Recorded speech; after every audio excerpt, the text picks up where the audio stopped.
Good morning, everybody. It is Bob from Mountain Crest Farm. Y'all having a fantastic day today. Mine's starting off really good. It's going to be just a little bit hazy today, enough to cut down on the heat a little bit, I hope. Oh, me. Today's topic's real easy. I'm laughing about it. It's sort of a rant. I know, Bob, you rant all the time. Okay, this is another rant. And I'm not real sure who I'm ranting at.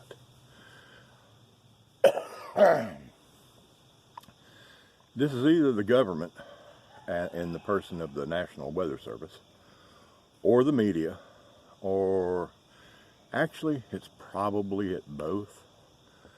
I'm in North Georgia.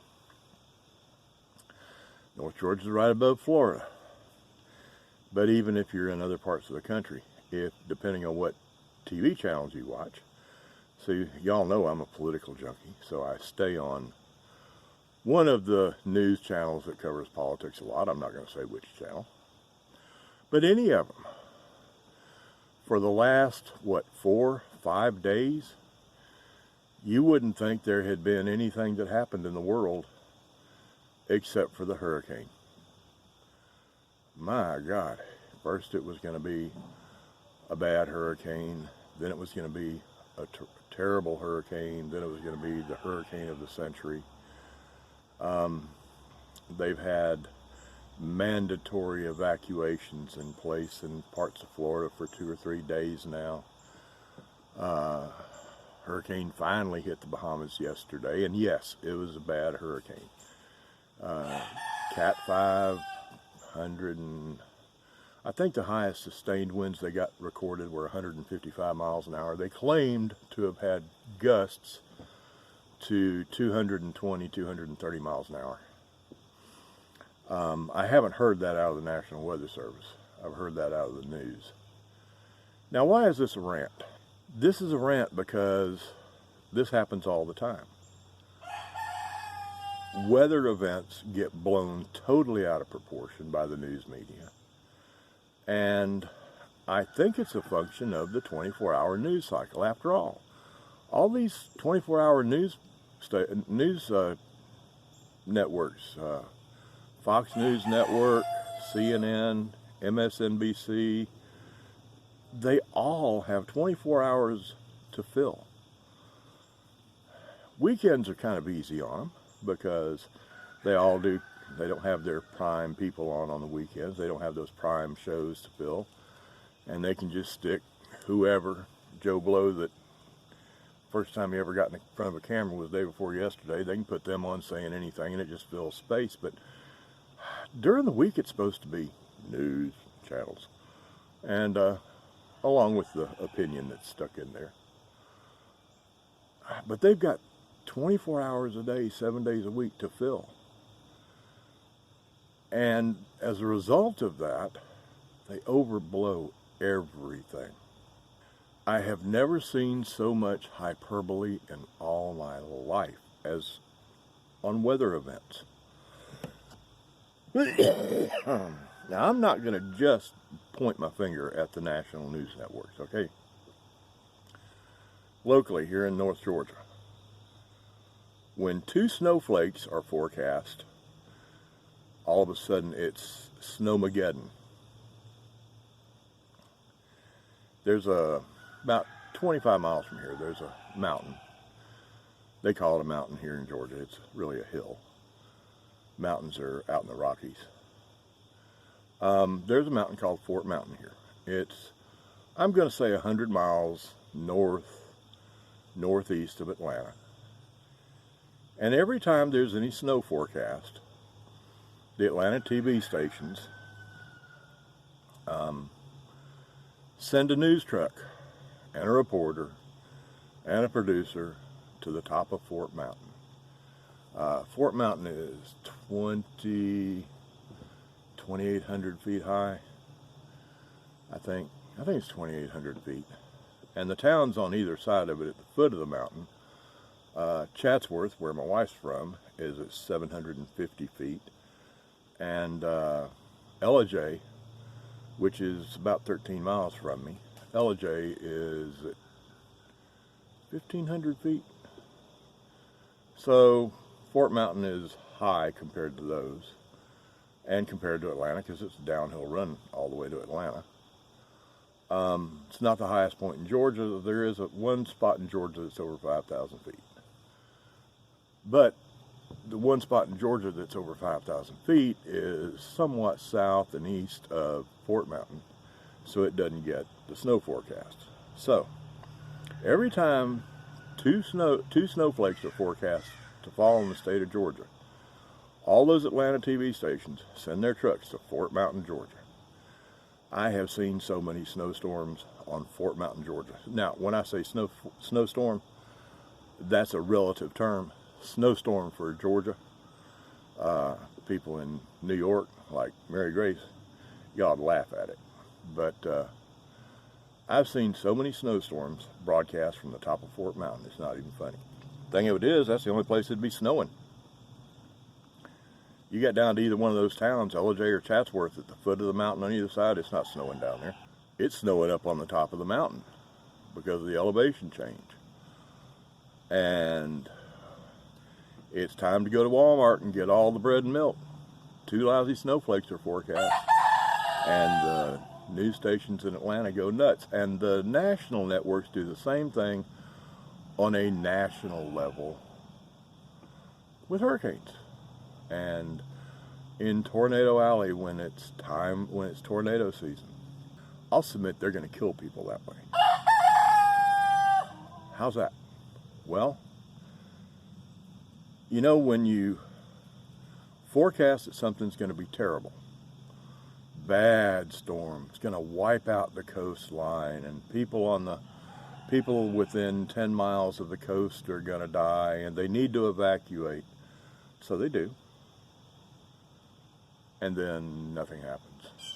A little bit of rain, a little bit of wind, blow a little bit of lawn furniture around, take a few shingles off the house, and that's it. So the people spend the money to evacuate, because it's not cheap to evacuate. Especially in Florida. You got to remember, Florida's full of retirees and people who have moved to Florida from somewhere else. It's not like they can drive out of Florida and go to their friend's house up there in South Georgia. They don't have any friends in South Georgia. Their friends and relatives are all up in New Jersey and New York and Michigan and Ohio. When they evacuate in Florida, they got to get a motel room. That costs money. Do it for 2 or 3 days, feed your family for 2 or 3 days. You're talking about spending some serious money. So they'll call for a mandatory evacuation. People will evacuate. They will spend a small fortune. They will miss work, and nothing happens. And then next year, the same thing happens. They will call for an evacuation. They'll evacuate. They'll spend a small fortune. They'll miss work, and nothing happens. It gets to the point where people quit evacuating. Now, there's another reason people quit evacuating too, and I'll touch on that in a minute. But it gets to the point where people think, no, nothing's going to happen. This is just a bunch of crap that's just same as last year, same as the year before, same as the year before. Exaggeration, hyperbole, I'm staying right where I am. And then one comes along that is bad. And people are going to die. I don't think the weather people, and I don't think the news network people ever heard the story about the boy that cried wolf. It wasn't about wolf, it was about a hole in the dike. You can only lie to people so long before they quit believing the lies. And in some cases, like when you lie about bad weather that doesn't happen, those lies will kill people on down the road because people will quit believing them. Tell you another reason people don't evacuate, because let me explain how mandatory evacuations work down here. Voluntary evacuation means you really ought to leave.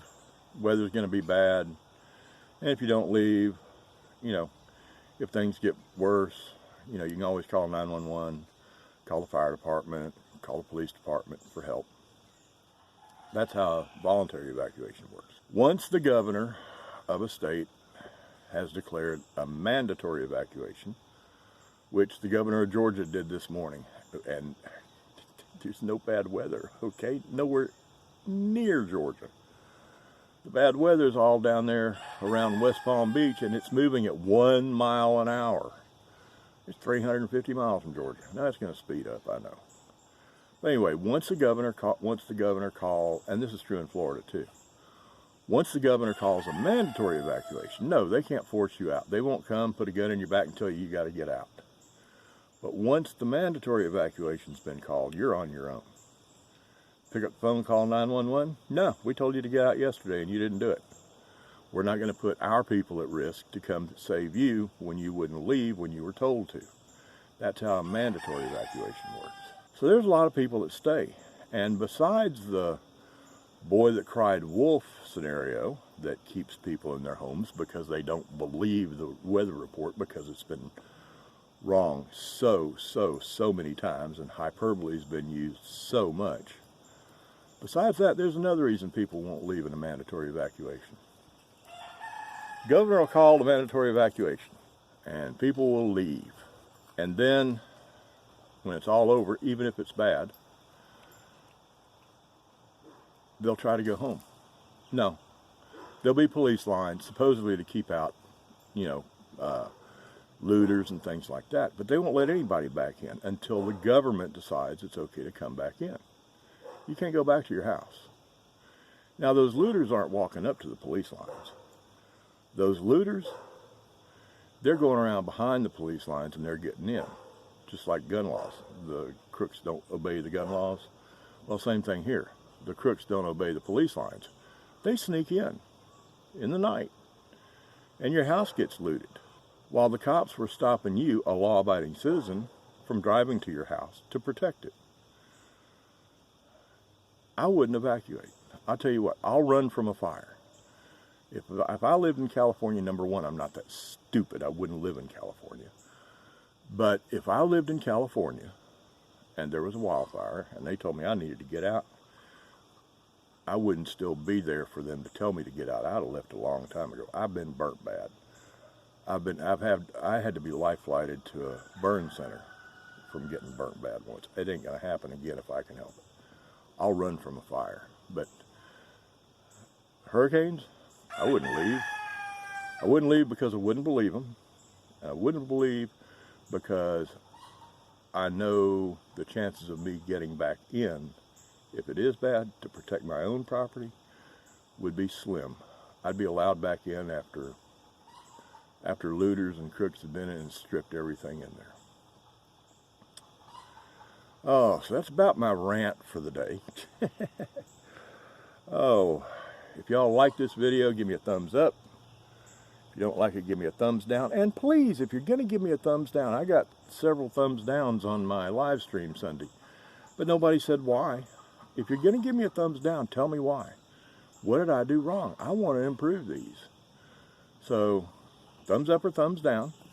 Hit the little subscribe button down there. Ring the little bell so you get notifications, and have an awesome, awesome day. And remember, awesome days are easy to come by. All you have to do is remember two things.